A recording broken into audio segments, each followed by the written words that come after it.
आणि एक महत्त्वाची बातमी, विधानसभा निवडणुकीबाबत जयंत पाटलांनी एक सूचक विधान केलंय।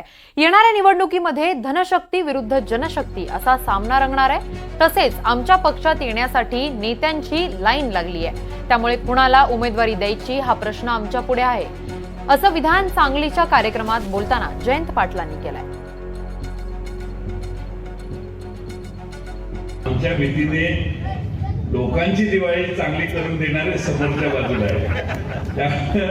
मी एका गावात गेलो, मी म्हटलं आता फार तुमच्यावर वर्षा होणार आहे, म्हटलं काय, पण ते एवढ्यासाठी होणार आहे, वर्षा पावसाचा पैशाचा तो एवढ्यासाठी होणार आहे की तुम्हाला जे येतील ते माझ्यामुळेच येतील। मी जर नाही उभं राहिलं तर तुमच्याकडे काही येणार नाही, त्यामुळे येणारे पण माझ्यामुळेच।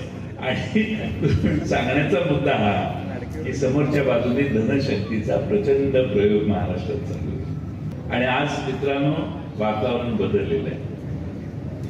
पूर्वी लोक म्हणायची यांना उमेदवार पण मिळणार, पण आता एकेका मतदारसंघात 3-3, 4-4 उमेदवारांच्या स्पर्धा लागलेली आहे। आणि कुणाला पक्षात घ्यायचं आणि कुणाला आपल्यातल्याला तिकीट द्यायचं ही एक मोठी विवंचना राष्ट्रवादी काँग्रेस शरदचंद्र पवार पक्षाला आहे। आम्ही येणाऱ्या ताकद असणाऱ्या सगळ्यांचं स्वागत करतोच, पण पक्ष महाराष्ट्रात वाढला पाहिजे आणि पक्षात एकनिष्ठ असणाऱ्यांचं देखील चीज झालं पाहिजे ही भूमिका पवार साहेबांच्या मनात आहे।